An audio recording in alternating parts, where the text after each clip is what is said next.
ചെറിയൊരു ഇടവേളയ്ക്ക് ശേഷം മാറാട് കലാപം അഥവാ മാറാട് കൂട്ടക്കൊല നമ്മുടെ നാട്ടിൽ ചർച്ചാ വിഷയമായിരിക്കും.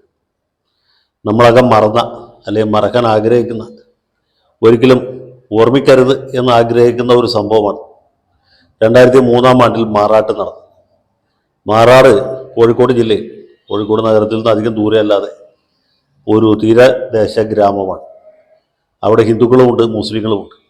മത്സ്യത്തൊഴിലാളികളാണ് അധികവും. അതിൽ തന്നെയും ഹിന്ദുക്കളും മുസ്ലിങ്ങളുമുണ്ട്. അവിടെ പുതുവത്സര പുലരിയിൽ നടന്ന ഒരു സംഘർഷം, അതിൽ 5 പേർ കൊല്ലപ്പെട്ടു. 3 പേർ മുസ്ലിങ്ങളും 2 പേർ ഹിന്ദുക്കൾ വരും. ഹിന്ദുക്കൾ അരയ സമുദായത്തിൽപ്പെട്ട ആളുകളാണ്. മുസ്ലിങ്ങളും മത്സ്യബന്ധനവുമായി ബന്ധപ്പെട്ട് ജീവിതം തള്ളി നീക്കുന്ന ആളുകളാണ്. ഇത് ഇടയ്ക്ക് സാമുദായിക സംഘർഷം ഉണ്ടാകുന്ന പ്രദേശമാണ്. പെട്ടെന്ന് ഒന്ന് ആളിക്കത്തി 5 പേരുടെ മരണത്തിൽ കലാശിച്ചു. അതേ തുടർന്ന് വലിയ പോലീസ് പിക്കറ്റ് അവിടെ ഏർപ്പെടുത്തി. പോലീസ് വളരെ ജാഗ്രത പുലർത്തി ഇരുഭാഗത്തുമുള്ള ആളുകളെ അറസ്റ്റ് ചെയ്തു. പിന്നെ സമാധാന കമ്മിറ്റി ഉണ്ടാക്കി. സംഗതികളൊക്കെ ശാന്തമായി എന്ന് വിചാരിക്കുന്ന സമയത്ത് പോലീസ് പിക്കറ്റ് അവിടെ നിന്ന് അവസാനിപ്പിച്ചു. പോലീസുകാർ കുറ്റിയും പെഴുത് അവിടെ നിന്ന് പോയതിന് തൊട്ട് പിന്നാലെ മെയ് മാസത്തിലാണ് 2ാമത്തെ അക്രമ സംഭവം. അത് ചെറിയ സംഭവമൊന്നും ആയിരുന്നില്ല. 150-ലധികം ആളുകൾ വെട്ടിത്തിളങ്ങുന്ന വാളുകളുമായി വളരെ പെട്ടെന്ന് ഈ കടപ്പുറത്ത് കാറ്റ് കൊണ്ടിരുന്ന ആളുകളുടെ മേൽ ചാടി വീഴുകയും അവരെ വെട്ടി നുറുക്കുകയുമാണ് ഉണ്ടായത്. നിരവധി പേർക്ക് പരിക്കുപറ്റി. 8 പേർ സംഭവ സ്ഥലത്ത് വെച്ചിട്ട് മരിച്ചു. ഭയാനകമായ ആക്രമണമാണ് നടന്നത്. ഈ സംഭവം ഉണ്ടാകുന്നതിന് മുമ്പ് തന്നെ മാറാട്ടുള്ള എല്ലാ മുസ്ലിം കുടുംബങ്ങളിൽ നിന്നും, വീടുകളിൽ നിന്നും സ്ത്രീകളും വളരെ പ്രായമായ ആളുകളും ഒഴിഞ്ഞുപോയി. ഇത് ആ സമയത്ത് ആരും ശ്രദ്ധിച്ചില്ല. കാരണം ഇതിൻ്റെ പുറകിൽ വലിയ ആസൂത്രണവും വലിയ മുന്നൊരുക്കവും ഗൂഢാലോചനയും ഉണ്ട്. അതിൻ്റെ ഭാഗമായിട്ടാണ് പെട്ടെന്നൊരു പ്രത്യാക്രമണം ഉണ്ടായാലോ എന്ന് പേടിച്ച് സ്ത്രീകളെയും പ്രായമായ ആളുകളെയും അവിടുന്ന് ഒഴിപ്പിച്ചത്. അതിനുശേഷമാണ് ഈ ആളുകൾ വാളുകളുമായിട്ട് അവിടെ ചാടി വീഴുകയും ഇതുപോലെ ഒരു അതിക്രമം നടത്തുകയും ചെയ്തു. കേരളത്തെ ഞെട്ടിച്ച ഒരു സംഭവമായിരുന്നു എന്ന് പ്രത്യേകം പറയേണ്ടതില്ല. പിന്നെ അതിനെ ചൊല്ലി പല വിധത്തിലുള്ള വിഴുപ്പലക്കലുകൾ നമ്മുടെ നാട്ടിലുണ്ട്. ഇതിൻ്റെ പുറകിൽ പോപ്പുലർ ഫ്രണ്ടാണ് എന്ന് പറഞ്ഞവരും, അല്ല മുസ്ലിം ലീഗാണ് എന്ന് കരുതിയവരും, മാർക്സിസ്റ്റുകാർക്ക് കൈയുണ്ട് എന്ന് വിശ്വസിച്ചവരൊക്കെ ഉണ്ട്. പക്ഷെ ഒരു കാര്യം വ്യക്തമാണ്, 2ാം മാറാട് കൂട്ടക്കൊല ആസൂത്രണം ചെയ്തത്, നടപ്പാക്കിയത് മുസ്ലിം സമുദായത്തിൽപ്പെട്ട ആളുകളായിരുന്നു.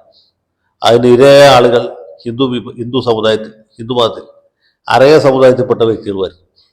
ഈ വെട്ടിക്കൊലക്കിടയിൽ അക്രമി സംഘത്തിൽപ്പെട്ട ഒരു ചെറുപ്പക്കാരൻ അബദ്ധത്തിൽ ആളറിയാതെ വെട്ടേറ്റ് മരണമടയുണ്ടായി. അതിൻ്റെ പേര് അസ്കർ എന്ന് മറ്റുമായിരുന്നു. അങ്ങനെ 8-1-9 എന്ന ക്രമത്തിൽ അത് ഫിനിഷ് ചെയ്തു. പരിക്കേറ്റ ഒരുപാട് പേർ പിന്നെ ആശുപത്രി കിടന്നു. പിന്നീട് അവരൊക്കെ ആശുപത്രി വിട്ട് പുറത്തു. ഇത് സംബന്ധിച്ചുള്ള വാദകോലാഹലങ്ങൾ വളരെ കാലം നീണ്ടു. പോലീസ് പ്രത്യേക അന്വേഷണ സംഘം രൂപീകരിച്ചു. ശ്രീ AK ആന്റണിയാണ് മുഖ്യമന്ത്രി. അദ്ദേഹം തന്നെയാണ് ആഭ്യന്തര വകുപ്പും കൈയാളിയത്. ഈ കുറ്റകൃത്യത്തിൽ പങ്കെടുത്ത ആളുകളെ മുഴുവനും പോലീസ് അറസ്റ്റ് ചെയ്തു. 162 പേർ എന്നാണ് എൻ്റെ ഓർമ്മ. പിന്നെ ഇവർക്ക് ഒത്താശ ചെയ്ത ഒരാൾ കൂടി അതിൻ്റെ അകത്ത് പ്രതിയായിട്ട് വന്നു. ബാക്കി ഇതിൻ്റെ പുറകിൽ ആസൂത്രണം ചെയ്തവരാരൊക്കെയാണ്, ഗൂഢാലോചന നടത്തിയവരാരൊക്കെയാണ് പോട്ടെ. ഈ സാധാരണക്കാരായ സാധുക്കളായ മത്സ്യത്തൊഴിലാളികൾക്ക് മൂർച്ചയേറിയ പുതിയ വെട്ടുകത്തികൾ വാങ്ങിച്ച് സപ്ലൈ ചെയ്ത ആരാണ് എന്ന വിഷയത്തെക്കുറിച്ചൊന്നും പോലീസ് അന്വേഷിച്ചില്ല. അതേക്കുറിച്ച് അന്വേഷിച്ചിരുന്നെങ്കിൽ, അല്ലെങ്കിൽ അതിൻ്റെ കൂടുതൽ ആഴത്തിലുള്ള അന്വേഷണം നടന്നിരുന്നുവെങ്കിൽ നമ്മുടെ നാട്ടിലെ പല പ്രമാണിമാരും ഇതിൽ പ്രതികളാകുമായിരുന്നു എന്നുള്ള കാര്യത്തിൽ യാതൊരു സംശയമില്ല. ഏറ്റവും ഒടുവിൽ ചേറ്റിക്കൊഴിച്ച് കിട്ടിയ റിപ്പോർട്ട് ഇതിൻ്റെ പുറകിൽ പോപ്പുലർ ഫ്രണ്ട് എന്ന് പറഞ്ഞ് ഇപ്പോൾ നിരോധിക്കപ്പെട്ടിട്ടുള്ള ഒരു ഭീകര സംഘടനയാണ്. പക്ഷേ പോപ്പുലർ ഫ്രണ്ടുകാർ മാത്രമല്ല അതിൽ പങ്കെടുത്തത്.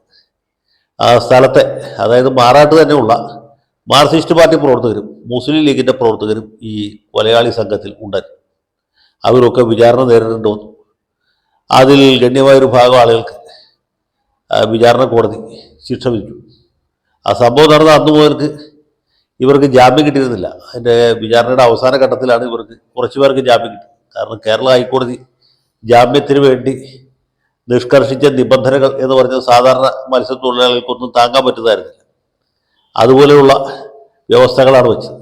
ഈ വ്യവസ്ഥകൾ കുറച്ച് പേർക്ക് മാത്രമേ പാലിക്കാൻ പറ്റുള്ളൂ. അവർക്ക് മാത്രമേ ജാമ്യം കിട്ടിയുള്ളൂ. ബാക്കിയുള്ളവർ ജയിലിൽ തന്നെ തുടർന്നു. നീണ്ടുനിന്ന വിചാരണയ്ക്കൊടുവിൽ കോടതി ഏതാണ്ട് 62 പേരെ കുറ്റക്കാരെന്ന് കണ്ടെത്തി ജീവപര്യന്തം കഠിന തടവിന് ശിക്ഷിച്ചു. സർക്കാർ അപ്പീൽ കൊടുത്തു, പ്രതികളും അപ്പീൽ കൊടുത്തു. ഹൈക്കോടതി കീഴ്ക്കോടതി വിധിച്ച ശിക്ഷ അതേപടി ശരിവച്ചു. കൂടാതെ ഒരു 24 പേർ കൂടി കൂടുതലായിട്ട് ജീവപര്യന്തം കഠിന തടവ് വിധിച്ചു. ആദ്യം തടവിന് വിധിക്കപ്പെട്ട ആളുകൾക്ക് ഇപ്പം ഇതിനകത്ത് ശിക്ഷയുടെ കാലാവധി പൂർത്തീകരിച്ച് നാട്ടിൽ തിരിച്ചെത്തി എന്നാണ് ഞാൻ മനസ്സിലാക്കുന്നത്. രണ്ടാമത് വിധിക്കപ്പെട്ടവർ ഇപ്പോഴും ജയിലിൽ തന്നെ തുടരുകയാണ്. അവരുടെ അപ്പീൽ സുപ്രീം കോടതിയിൽ പെൻഡിങ്ങാണ്. അപ്പോൾ ഇതാണ് മാറാട് കേസിൻ്റെ ഒരു നാൾ വഴി. ഞാൻ നേരത്തെ പറഞ്ഞല്ലോ, ഇത് നമ്മൾ ഓർക്കാൻ ആഗ്രഹിക്കുന്ന ഒരു കാര്യമല്ല. അതിനുശേഷം അവിടെ പ്രത്യേകിച്ച് അനിഷ്ട സംഭവങ്ങളൊന്നും ഉണ്ടായില്ല. രാഷ്ട്രീയ വിവാദങ്ങൾ പിന്നെയും വളരെ കാലം നീണ്ടു. കേരള ഹൈക്കോടതി നിന്ന് കേരള സർക്കാർ ആവശ്യപ്പെട്ട പ്രകാരം ഹൈക്കോടതി വിട്ടുകൊടുത്ത ജില്ലാ judge Shri Thomas P Joseph ഇതേക്കുറിച്ച് അന്വേഷണം നടത്തി റിപ്പോർട്ട് കൊടുത്തു. അതിലും ഗൂഢാലോചനയെ കുറിച്ച് പറയുന്നുണ്ട്. അതിനെക്കുറിച്ച് അന്വേഷിച്ചിട്ടില്ല, അന്വേഷിക്കണം എന്ന് പറഞ്ഞിട്ടുണ്ട്. പക്ഷേ അന്വേഷണം നടത്തിയില്ല. കേസ് CBIക്ക് വിടണം എന്നൊരാവശ്യം ഹിന്ദു സംഘടനകളും ഹിന്ദു ഐക്യവേദിയൊക്കെ വളരെ ശക്തമായിട്ട് ഉന്നയിച്ചിരുന്നു. അത് സംബന്ധിച്ച് ഹൈക്കോടതിയിൽ റിട്ട് ഹർജികളും ഉണ്ടായിരുന്നു. ഒടുവിൽ അതുമൊക്കെ എങ്ങും എത്താത്ത രീതിയിൽ അവസാനിക്കുകയും ചെയ്ത് CBI അന്വേഷണം നടന്നില്ല. മാത്രമല്ല, ഈ CBI അന്വേഷണത്തിലേക്ക് പോകുകയാണെങ്കിൽ നേരത്തെ തന്നെ അറസ്റ്റ് ചെയ്യപ്പെട്ട് ജയിലിൽ കഴിയുന്ന ആളുകൾക്ക് ജാമ്യം കിട്ടും എന്നൊരു സാഹചര്യം ഉണ്ട്. അവർക്ക് ജാമ്യം കിട്ടുന്ന ഒരു സാഹചര്യം ഉണ്ടാക്കാനായിട്ട് സർക്കാരും ആഗ്രഹിച്ചില്ല. ഈ ഹിന്ദു ഐക്യവേദിയുടെ അഭിഭാഷകരും ആഗ്രഹിച്ചില്ല. അതുകൊണ്ടുകൂടിയാണ് അങ്ങനെ ഒരു വിധി ഉണ്ടായത് എന്നാണ് എനിക്ക് തോന്നുന്നത്. ഏതായാലും ഈ സംഭവത്തിൻ്റെ പുറകിൽ ആരൊക്കെയാണ് ഉണ്ടായിരുന്നത് വെച്ചാൽ തീർച്ചയായിട്ടും CPM-കാരുണ്ടായിരുന്നു, ലീഗുകാരുണ്ടായിരുന്നു, പോപ്പുലർ ഫ്രണ്ടുകാരുണ്ടായിരുന്നു. ഗൂഢാലോചന നടത്തിയത് ആരൊക്കെയാണ്? ആ സമയത്ത് ദീപിക പത്രത്തിൽ വന്ന ഒരു പരമ്പര ഈ മാറാട് കലാപത്തെക്കുറിച്ച് അതിൽ പറഞ്ഞത് സത്യത്തിൽ ഈ മാറാട്ടുള്ള മൊത്തം മത്സ്യത്തൊഴിലാളികളെയും വർഗീയ ലഹള ഉണ്ടാക്കി, വർഗീയ കലാപം ഉണ്ടാക്കി, സാമുദായിക സംഘടന ഉണ്ടാക്കി അവിടെ നിന്ന് പറഞ്ഞു വിടാനും ആ തീരപ്രദേശം ചില മാഫിയകൾ കൈയടക്കാനും ആഗ്രഹിച്ചിരുന്നു. അതിൻ്റെ ഭാഗമായിട്ടാണ് ഇങ്ങനെ ഒരു അക്രമ സംഭവം, ഒരു അനിഷ്ട സംഭവം ഉണ്ടായത് എന്നാണ്. അത് ദീപികയിൽ വന്നുകൊണ്ട് നമുക്ക് പൂർണ്ണമായിട്ട് തള്ളിക്കളയാനും പറ്റില്ല, പൂർണ്ണമായിട്ട് സ്വീകരിക്കാനും പറ്റുകയില്ല. മറ്റൊരു പത്രം അത് ഏറ്റുപിടിച്ചതുമില്ല. ഏതായാലും ഇതിൻ്റെ പുറകിൽ സ്ഥാപിത താല്പര്യക്കാർ ഉണ്ടായിരുന്നു എന്നുള്ള കാര്യം വ്യക്തമാണ്. അതുകൊണ്ടാണ് ഇത്രയും പേർ ഒരുമിച്ച് വളരെ കൃത്യമായിട്ട് ആസൂത്രണം ചെയ്ത് ഈ അക്രമ സംഭവത്തിൽ പങ്കെടുത്ത് എന്നുള്ള കാര്യത്തിൽ ആരും സംശയമില്ല. പങ്കെടുത്തവരെ മാത്രമേ ശിക്ഷിക്കാൻ കഴിയൂ. അതിന് ഗൂഢാലോചന നടത്തി ആരെയും തന്നെ കണ്ടെത്താൻ കഴിഞ്ഞില്ല. കോഴിക്കോട്ടുള്ള ഒരു പ്രമുഖ മുസ്ലിം ലീഗ് നേതാവിൻ്റെ പേര് ഇതുമായി ബന്ധപ്പെട്ട് വളരെ ശക്തമായി ഉയർന്നു കേട്ടിരുന്നു. ആളിപ്പോഴും ജീവിച്ചിരിപ്പുണ്ട്. ഇദ്ദേഹത്തിൻ്റെ പേര് ആളുകൾ മാറാട് ഹാജി എന്നാക്കി മാറ്റി.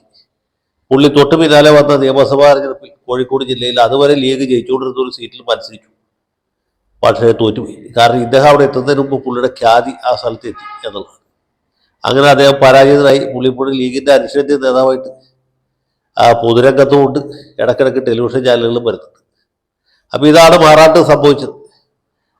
ഇവിടെ AK ബാലനും വെള്ളാപ്പള്ളി നടേശനൊക്കെ പറയുന്നതിൽ ചെറിയ കഥയുണ്ട്. അതായത് UDF ഭരിക്കുമ്പോഴാണ് മാറാട് കലാപമുണ്ടായത് എന്ന് പറഞ്ഞാൽ അത് പൂർണ്ണമായിട്ടും അവിടെ കൊണ്ട് കഥ അവസാനിക്കുന്നില്ല. ഈ തീവ്രവാദത്തിൻ്റെ ആലിയൊലികൾ അതിന് ശേഷവും നിലനിന്നു. ബാലൻ ആദ്യമായിട്ട് മന്ത്രിയായിരിക്കുന്ന സമയത്ത് VS അച്യുതാനന്ദ മുഖ്യമന്ത്രി, കോടിയേരി ബാലകൃഷ്ണൻ ആഭ്യന്തരമന്ത്രിമായിരുന്നപ്പോഴും പോപ്പുലർ ഫ്രണ്ടിൻ്റെ അക്രമങ്ങൾക്ക് യാതൊരു കുറവും ഉണ്ടായിരുന്നില്ല. ആ സമയത്താണ് വാഴ വെട്ടിയും വഴിയിൽ നിൽക്കുന്ന തെരുവുനായ്ക്കളുടെ തലവെട്ടിയും ഒക്കെ ആളുകൾ കൊലപാതകത്തിൽ ഉപരിപഠനം നടത്തിയത്. ഈ തൊടുപുഴ രൂപ കോളേജിലെ അധ്യാപകന്റെ കൈവെട്ടിയത് ആ സമയത്താണ്. അന്നൊന്നും അത് തടയാൻ ഇവർക്ക് സാധിച്ചില്ല. പിന്നീട് ശ്രീ തിരുവഞ്ചൂർ രാധാകൃഷ്ണൻ ആഭ്യന്തരമന്ത്രിയും ഉമ്മൻചാണ്ടി മുഖ്യമന്ത്രിയുമായിരിക്കുന്ന സമയത്താണ് ഈ പോപ്പുലർ ഫ്രണ്ടിൻ്റെ അക്രമങ്ങൾക്ക് ഒരു ചെറിയ പരിധിവരെങ്കിലും വിരാമം ഉണ്ടായത്. പിന്നെ ചെന്നിത്തലയുടെ കാലത്താണ് അത് പിന്നെ മുന്നോട്ട് കൊണ്ടുപോയത്. കേരളത്തിലെ സാമുദായിക സംഘർഷങ്ങൾ താരതമ്യേന കുറഞ്ഞത്. പിന്നെ ഈ സമീപകാലത്ത് പോപ്പുലർ ഫ്രണ്ടിനെ നിരോധിച്ചതിന് ശേഷമാണ് ഇങ്ങനെയുള്ള അക്രമങ്ങൾക്ക് ഫുൾ സ്റ്റോപ്പ് എന്ന് പറയാൻ പറ്റില്ല, ഒരു സെമിക്കോളനെങ്കിലും വീണത്.